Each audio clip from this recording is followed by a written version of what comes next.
É meu convidado o cabeça de lista do Partido Pelos Animais e pela Natureza às eleições europeias, Orlando Figueiredo. Muito boa tarde, obrigada por ter vindo. O que é que pretendem com esta candidatura? É a primeira vez que o PAN concorre a umas eleições europeias. Qual é o objetivo? Bom, é a primeira vez que o PAN concorre a umas eleições europeias. O PAN formou-se em 2011 e estas são as primeiras eleições europeias que acontecem no tempo de vida do PAN. O objetivo é eleger um deputado. Nós estamos conscientes de que é possível eleger um deputado. Também estamos conscientes que é difícil eleger um deputado, mas o PAN tem vindo a crescer. Enfim, tivemos 58 mil votos nas legislativas de 2011, 5 meses depois de termos aparecido. Enfim, por extrapolação crescemos nas autárquicas, o PAN internamente tem vindo a crescer, portanto queremos que é importante. Em outubro de 2011 elegemos um deputado regional na Assembleia da Madeira. O que é que pretendem levar para a Europa? Que propostas? Nós construímos um programa com um conjunto de propostas que dividimos em 3 capítulos. Para já o programa chama-se Reestruturar a Europa, não é? Sim, foi um pouco em resposta à questão da reestruturação da dívida, que nós... Porque, efetivamente, reestruturar as dívidas, enfim, é só metade do problema, ou um quarto do problema resolvido. O problema que se passa com a Europa é um problema estrutural. Primeiro, de algum déficit democrático das instituições. A única instituição verdadeiramente democrática da Europa é o Parlamento Europeu. Por outro lado, quer dizer, as outras são compostas por órgãos nomeados, com negociados de bastidores. Gostaríamos de ver mais transparência nisso. Por outro lado, a Europa e os Estados-membros da União Europeia estão reféns de uma economia que nós apelidamos de economia da dívida, enfim, e reféns da banca. Nesse sentido, nós temos um conjunto de propostas, uma delas é acabar com a economia da dívida, que visa retirar aos bancos comerciais o poder de criar dinheiro a partir de nada, que é o que eles no fundo fazem, criando dívida a indivíduos, a empresas e aos Estados. Passar esse poder exclusivamente para o Banco Central Europeu, e os bancos comerciais assumirem o seu papel, que deveriam ter assumido na sociedade, de intermediários, de agentes de investimento, mas de dinheiro existente.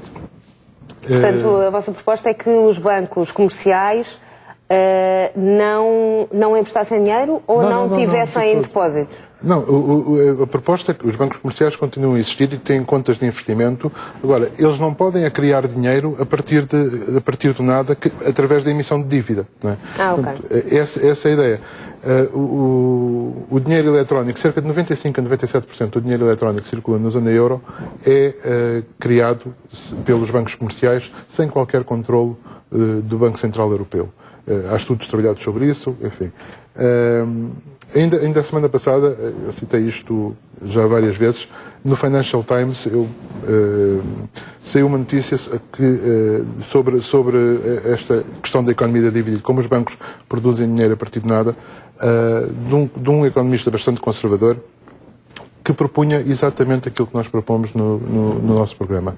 Acabar com a economia da dívida, retirando aos bancos o poder de criarem dinheiro a partir de nada. Isso também permite que os bancos entrem em falência, sem termos de andar com resgates ultramilionários, como foi o caso em Portugal, pagos pelos cidadãos e com os impostos de todos nós. Cingir-nos um pouco à natureza da vossa força política, que é este Partido Pelos Animais e pela Natureza. E eu sei que também dividem, eu estive a ver o vosso programa, também dividem esta ideia de reestruturar a Europa para além dessa questão bancária e económica, também dividem entre aquilo que fariam pelas pessoas, pelos animais e pela natureza.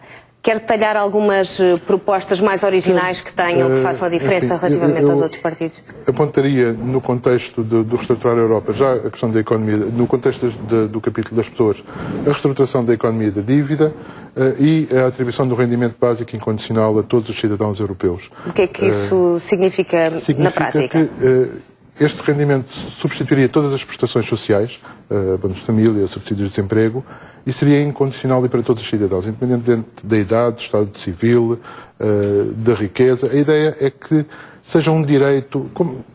Mas os Estados é que pagariam isso? Seriam, claro que os Estados... Estas medidas não podem ser vistas separadas umas das outras.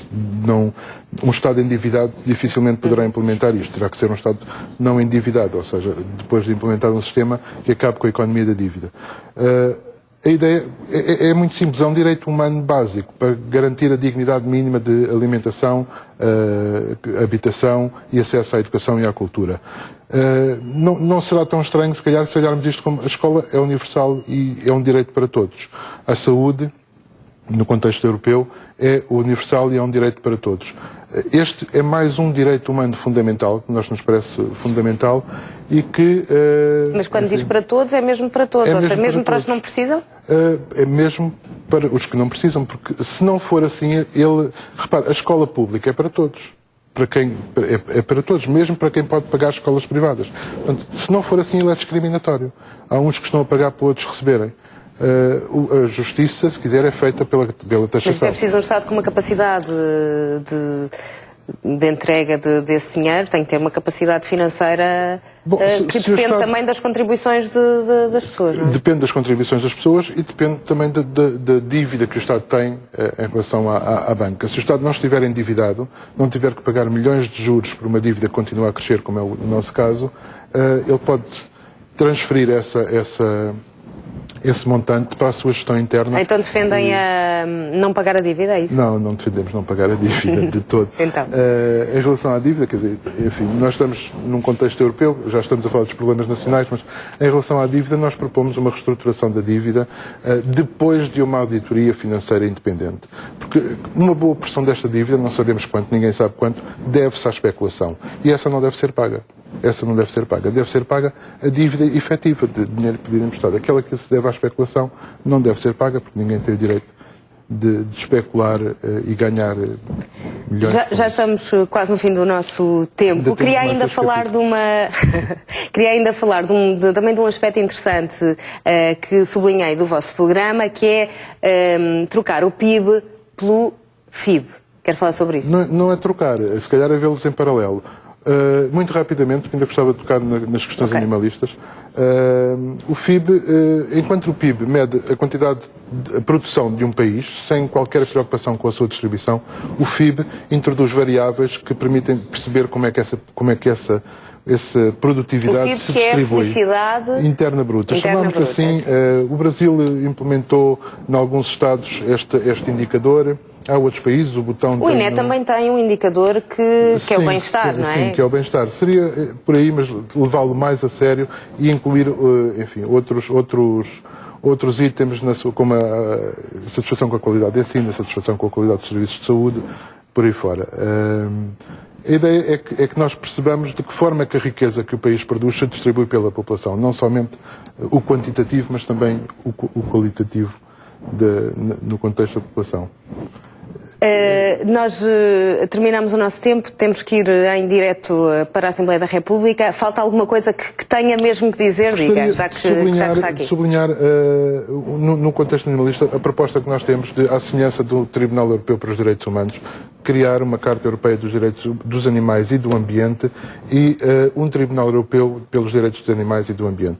Sabemos que o Tribunal Europeu dos Direitos Humanos não é exclusivo da União Europeia, mas esta poderia ser uma iniciativa da União Europeia que depois se alargaria a outros países da Europa. Orlando Figueiredo, obrigada por ter vindo, obrigado. Por ter tornado aqui, termos debatido um pouco as suas propostas. Boa sorte para a campanha. Muito obrigado. Boa tarde. Obrigada. Vamos fazer